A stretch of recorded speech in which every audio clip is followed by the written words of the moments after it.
Oke, selamat datang kembali teman-teman di tutorial Godot 3 dimensi bersama dengan saya Sulaiman Santoso. Dan di tutorial kali ini kita akan ngomongin soal yang namanya mesh instance. Jadi yang namanya game 3 dimensi tentu saja kita perlu objek 3 dimensi. Di video sebelumnya kita sudah menggunakan sebenarnya yang namanya mesh instance ini ya teman-teman. Kemarin kita kan udah mencoba membuat mesh instance-nya. Tapi mungkin di pertemuan kali ini saya pengen menjelaskan dulu istilah-istilah yang berkenaan dengan sebuah mesh dan penggunaan mesh instance ini bagaimana gitu, lebih detailnya gitu. Walaupun mungkin karena si mesh instance ini adalah sebuah node yang cukup banyak ya fiturnya ya. Jadi kita nggak akan ngebahas seluruhnya karena mungkin membingungkan juga kalau dibahas saat ini gitu ya. Jadi kita akan membahasnya hanya yang basicnya dulu. Nanti mungkin kalau kita pas nyampe ke bagian yang mana kita bisa balik lagi gitu ya.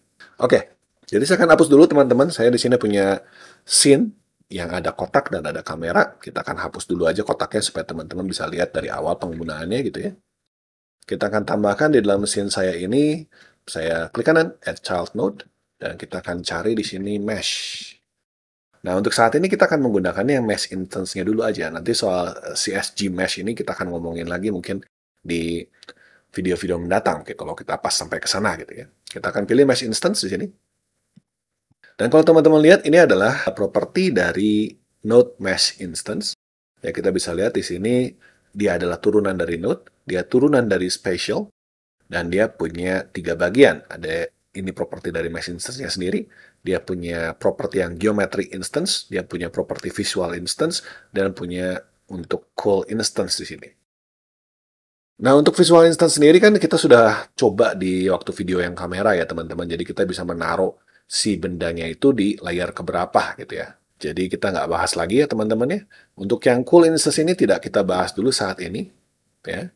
Dan kita akan juga tidak akan membahas yang geometry instance ini karena si geometry instance ini itu mungkin membutuhkan pengetahuan lebih lanjut begitu ya. Oke, berarti yang urusan kita ini sebenarnya adanya yang di atas ini sebenarnya. Dan lebih spesifik lagi sebenarnya urusan kita tuh di bagian mesh-nya. Karena skin dan skeleton ini mungkin akan efeknya nanti kalau kita sudah ngomongin soal animasi. Jadi kalau teman-teman ingat waktu di video 2 dimensi kita udah pernah ngomongin yang namanya cutout animation yang dimana di situ kita pakai bone buat menganimasikan sprite kita. Nah, di sini juga kita bisa menggunakan skeleton dan menggunakan skin untuk menganimasikan nanti mesh kita gitu. Tapi untuk saat ini karena kita nggak ngomongin soal animasi dulu, kita ngomonginnya mesh-nya aja di sini. Kalau teman-teman klik di bagian mesh di sini, kita bisa lihat kita bisa membuat beberapa instance primitive mesh yang sudah disediakan oleh si Godot itu sendiri. Dan kalau teman-teman perhatikan, di sini ada load dan quick load. Jadi mesh ini, teman-teman, juga sifatnya seperti dulu kemarin kita punya tile map, atau kita punya font, atau kita punya nanti material gitu ya, sifatnya itu resource teman-teman. Jadi kalau kita bikin sebuah mesh yang kita sudah suka gitu ya, kita bisa simpan kita sebagai resource dan kita bisa langsung upload lagi. Kita bisa load di sini. Jadi sifatnya resource ya teman-teman ya. Oke, nah di sini kita ada beberapa pilihan untuk mesh itu sendiri. Nah di sini saya akan mengexclude array mesh dan akan mengexclude point mesh. Sini kita akan mencoba mesh-mesh yang lainnya. Saya tidak akan membahas seluruhnya secara mendetail ya teman-teman, tapi saya akan membahas secara overview, jadi teman-teman bisa menggunakannya tanpa perlu saya jelaskan satu persatu gitu ya. Oke, nah sini saya akan bikin dulu yang cube mesh. Maaf, cube mesh. Kita akan bikin dulu yang cube mesh ya.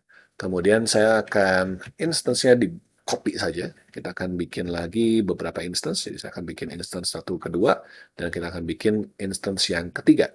Saya akan ganti tiga-tiganya. Jadi yang pertama ini yang kotak, yang kedua ini saya akan ganti jadi sphere, dan yang ketiga ini saya akan ganti menjadi yang kapsul. Kalau saya klik teman-teman di bagian yang mesh ini, di bagian gambarnya ya teman-teman, kita akan lihat bahwa setiap mesh instance ini akan memiliki properti yang berbeda. Tapi ada yang samanya. Gitu ya, kalau teman-teman perhatikan di sini, sampai ke material ini, semuanya berbeda. Sampai material ya. Kalau di bawahnya kita lihat ada custom AABB, ada flip faces, ada light map size hint, dan ada resource. Kalau kita pindah ke mesh instance yang lain, misalkan kapsul, kita akan punya hal yang sama. Material, custom AABB, flip faces, light map size hint, dan resource. Nah, jadi semua dari material ke bawah akan sama untuk setiap mesh. Jadi saya jelasin itu dulu aja ya teman-teman ya. Material di sini sebenarnya gunanya itu adalah untuk memberikan pada benda kita itu tekstur, ya warna, ya baik itu nanti bisa mantul atau enggak, baik itu misalkan bendanya jadi kayak kaca atau enggak, atau transparan atau enggak. Nah, itu semuanya dimasuk di dalam material. Nah, untuk material ini kita bakal bahasnya di video terpisah ya teman-teman ya. Nah, berikutnya kita punya custom AABB. AABB itu apa, teman-teman? AABB itu adalah Axis Align Bounding Box. Apa ya? Jadi, kalau teman-teman ingat ketika kita ngomongin soal collision detection di dua dimensi, kita ngomongin soal bounding box. Jadi, bounding box itu adalah sebuah kotak imajiner, kotak yang sebenarnya nggak ada gitu ya, tapi yang bisa kita settingkan, bisa kita pasangkan pada benda kita. Kalau dulu sprite, kalau sekarang jadi mesh, sehingga nanti si meshnya ini bisa dideteksi apakah meshnya itu bertuburkan dengan benda lain atau enggak. Jadi itu gunanya buat bounding box-nya gitu. Jadi kita bisa bikin bounding box sendiri menggunakan custom AABB ini. Jadi AABB itu adalah Axis Align Bounding Box. Jadi bounding box yang mencakup keseluruhan dari mesh kita gitu ya. Jadi kalau kita punya dua mesh yang bergabung jadi satu, ya AABB-nya itu nanti sebenarnya akan melingkupi dua-duanya itu.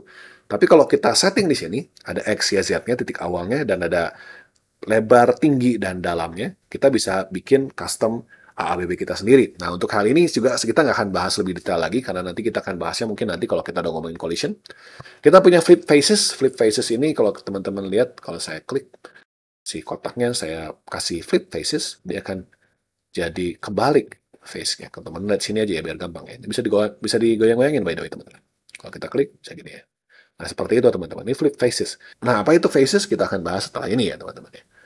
Nah, ini ada light map size hint. Light map ini akan digunakannya ketika kita ngomongin soal backlighting. Untuk saat ini kita belum ngomongin soal backlighting ini, jadi kita akan skip dulu. Resource ini juga kita nggak akan ngomongin dulu, jadi kita akan skip juga. Oke, jadi di sini sebenarnya yang kita bahas cuma material dan AABB doang ya tadi ya. Nah, untuk setiap masing-masing mesh instance, kita bisa lihat di atas material, kita punya option-option yang menentukan bentuk dari benda mesh kita itu seperti apa. Contoh ya, ketika kita ngomongin soal mesh yang sphere, kita punya radius. Radius ini bisa kita gandain, bisa kita kecilin. Misalkan di sini saya mau pilih jadi 3 deh. 3. Kita akan punya si lingkaran jadi seperti ini, teman-teman. Kita bisa bikin dia jadi 2, supaya dia seperti ini.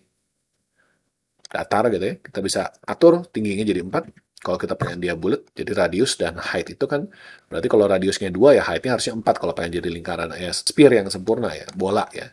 Yang sempurna. Kalau kita pengen bola ya berarti kan radius kali 2 ya teman-teman untuk tingginya ya.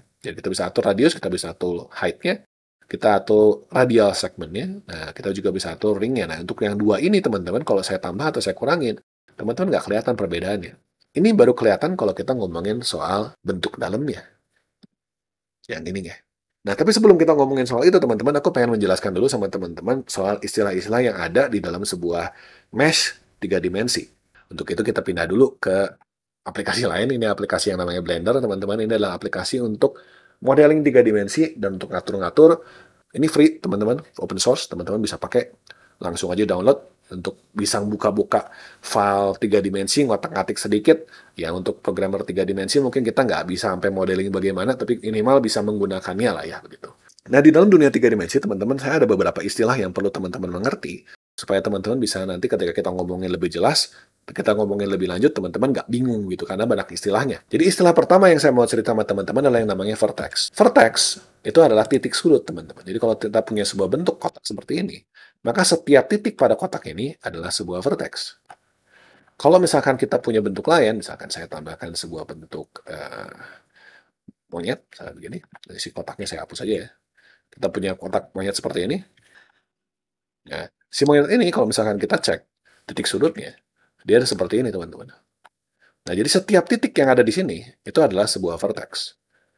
Jadi sebuah bangunan, sebuah mesh, sebuah bentuk 3 dimensi, mesh itu bentuk 3 dimensi ya teman-teman, itu terdiri dari vertex-vertex.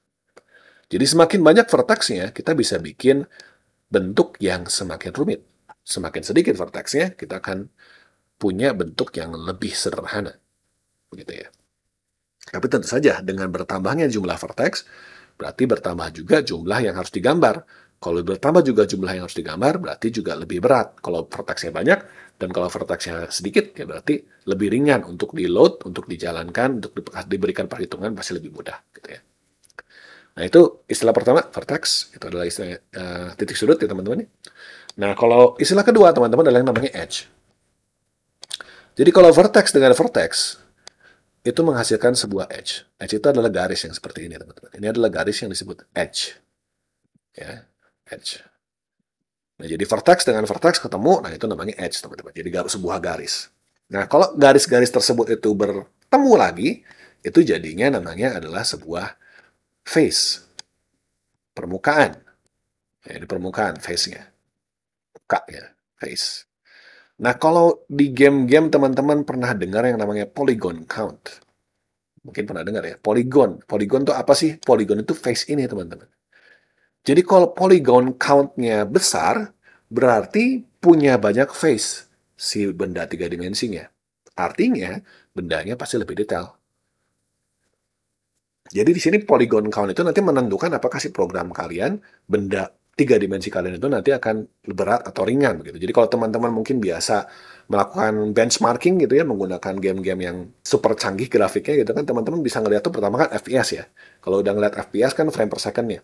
Tapi frame per second itu menentukan apakah game tersebut itu di-render berapa kali dalam 1 detik begitu kan ya. Nah, FPS itu turun kalau kita ngitung penggambarannya itu lama. Nah, apa yang bikin penggambarannya lama? Salah satunya adalah polygon count-nya. Entah itu vertex count atau polygon count-nya. Jadi kalau polygon count-nya tinggi atau vertex count-nya tinggi, itu kan sama aja ya. Maksudnya berbanding lurus begitu kan ya. Antara jumlah polygon yang naik, pasti ya jumlah titiknya juga naik dong. Gitu nah. Jadi kalau misalkan itu tinggi, berarti biasanya si program kitanya jadi lebih berat. Makanya kenapa kalau teman-teman main game-game yang zaman dulu ya, main game yang retro gitu ya, kalau teman-teman lihat, modelnya tuh sederhana. Gambarnya jelek, tanda kutip begitu ya. Kenapa gambarnya jelek? Apakah karena artisnya nggak bisa bikin 3D zaman itu? Nggak juga, teman-teman. Tapi karena keterbatasan daripada si renderernya, keterbatasan daripada mesinnya. Sehingga kita nggak bisa memberikan poligon-poligon yang banyak, kita nggak bisa memberikan vertex yang banyak. Oke, sampai situ dulu aja penjelasannya. Kita balik lagi ke Godotnya. Nah, jadi sekarang kalau misalkan saya ngomongin soal si kotak nih, si kotak yang ini ya. Si kotak ini, kalau saya klik di sini, si kotak ini punya size 222 dan punya subdivide width, subdivide height, subdivide depth di sini.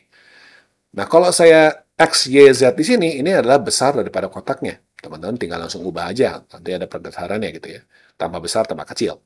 Tapi di sini kita punya subdivide. Subdivide ini akan membagi si kotaknya, tapi membaginya itu di dalam kotaknya. Jadi dia akan menambahkan titik, dia akan menambahkan, jadi jumlah face-nya akan bertambah. Kalau kita lihat di sini, kalau subdivide height-nya saya naikin, teman-teman bisa lihat ini tingginya saya bagi 2. Kalau saya naikin subdivide height-nya jadi 2, kita akan lihat tingginya jadi bagi 3. Jadi teman-teman bisa punya permukaan yang makin detail dengan menambahkan subdivide ini. Ini juga berlaku kalau teman-teman di dalam si kapsul ini ya. Kapsul, mana kapsul? Oke, kapsul. Nah, kita kapsul juga punya radius, punya mid height juga, punya radial segmen. Nah, kalau di sini kita pakai segmen. Jadi kita bisa kurangin, teman-teman bisa lihat bentuknya ya. Kalau misalnya segmennya cuma jadi 10 gitu, kita akan lihat kita punya bentuk yang sederhana. Tapi ini akan lebih mudah untuk di-render kalau misalkan kita punya banyak bentuk ya kan. Nah, kita bisa kurangin begini. Kita bisa kurangin juga jumlah ringnya.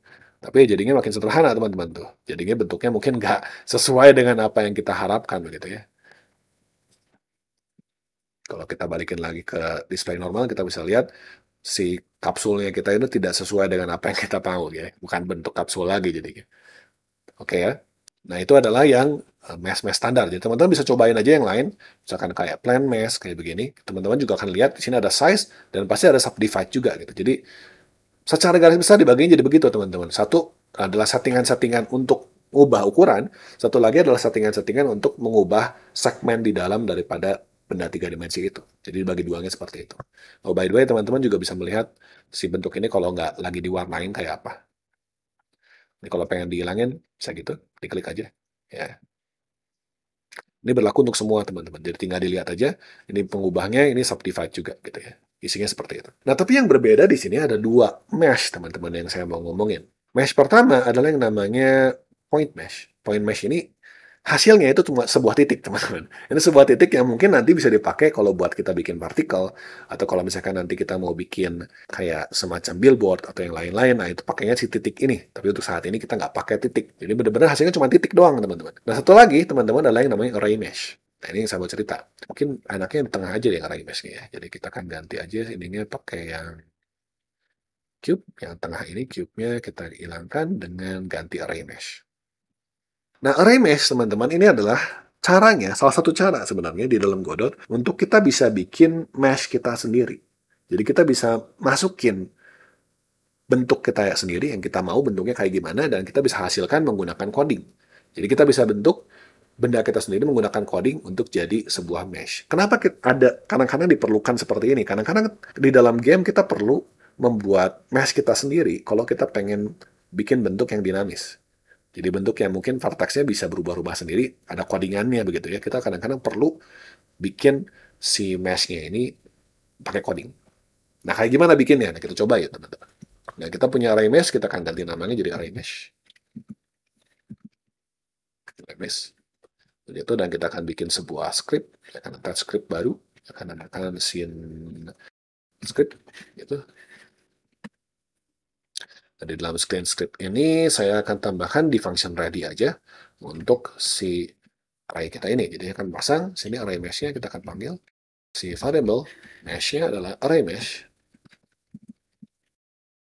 titik mesh.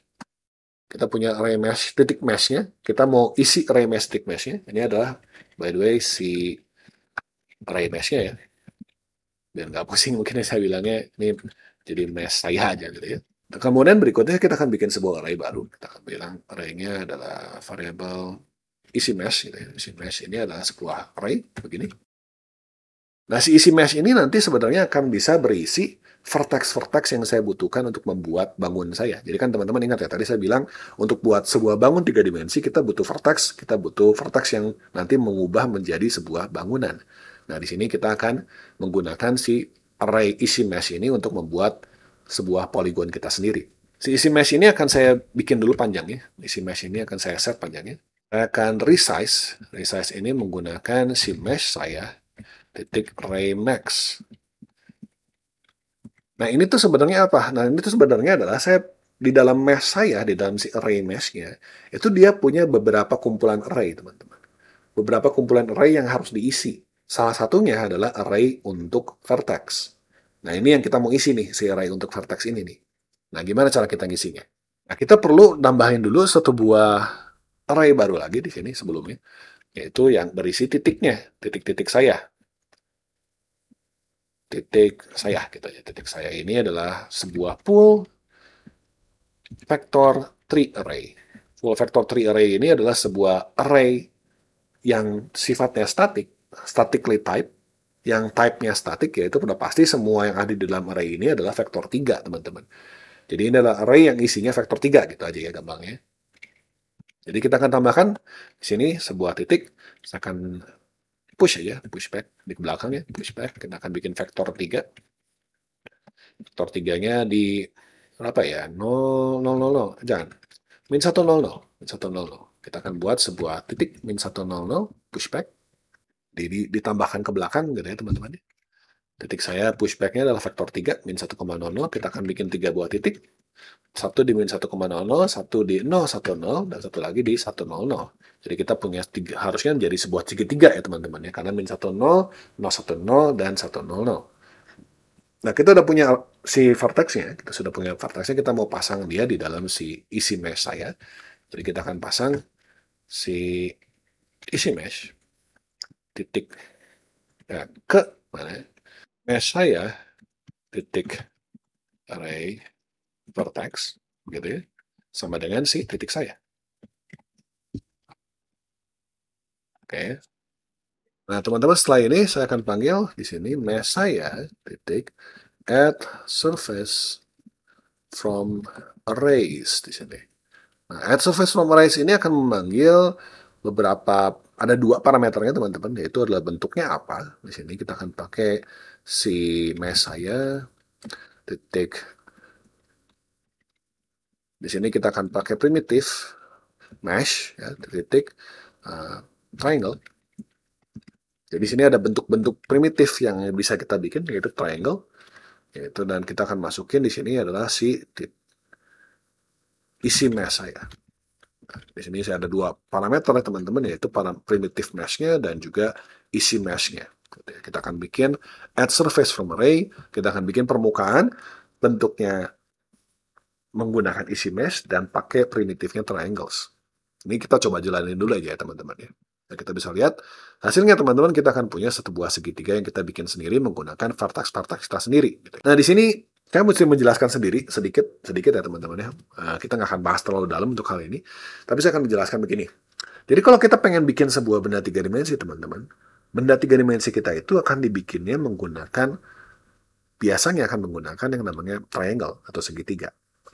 Jadi di sini sebenarnya kalau kita punya bentuk apapun, kalau kita cek ya di dalam si permukaan kita ini, kalau kita cek si wireframe ya, teman-teman bisa lihat bahwa si kotak saya ini pun sebenarnya dibentuk dari beberapa segitiga. Segitiga atas, segitiga bawah. Dan kalau teman-teman lihat si lingkaran saya juga dibentuknya melalui segitiga-segitiga. Jadi ternyata untuk membuat benda 3 dimensi, teman-teman, kita butuh segitiga-segitiga. Jadi supaya lebih efektif itu kita akan bikin bentuk 3 dimensinya dalam bentuk segitiga-segitiga. Makanya kenapa ketika kita panggil di sini si primitive mesh-nya itu ada primitive mesh-nya itu triangles. Sebenarnya ada banyak teman-teman, ada yang namanya primitive type-nya yang triangle fan, ada yang triangle strip, ada yang namanya triangles, ada yang namanya point, line strip, line loop, dan lines. Tapi nggak ada lagi bentuk yang lain. Di sini cuma ada garis, titik, atau triangle. Jadi semua bentuk 3 dimensi yang kita hasilkan itu semua berasal dari kalau nggak garis, titik, triangle. Nah itu juga kenapa kalau teman-teman suka ngotak-ngatik game, kadang-kadang keluarnya triangle count. Nah itu juga sama teman-teman. Kalau kita bikin sebuah model, biasanya nanti ada hitungannya kalau nggak polygon count, ada triangle count. Ya, sebenarnya mirip-mirip juga teman-teman. Karena satu triangle itu ya satu polygon gitu biasanya. Nah kalau teman-teman tertarik untuk mempelajari lebih lanjut tentang bagaimana caranya kita membuat mesh kita sendiri menggunakan coding, teman-teman mungkin nanti bisa suatu hari saya bikinin videonya khusus buat itu. Atau teman-teman juga bisa nonton di salah satu video saya yang lain. Memang itu bukan menggunakan Godot atau menggunakan JavaScript, tapi teman-teman bisa menggunakan prinsip yang sama, kita bisa bikin sebuah benda 3 dimensi kita sendiri. Gitu ya. Oke, saya rasa cukup untuk pengenalan dasar tentang apa itu mesh instance dan bagaimana cara kita membuat mesh kita sendiri. Semoga bermanfaat buat teman-teman dan kita ketemu lagi di video-video berikutnya. Terima kasih banyak atas perhatiannya.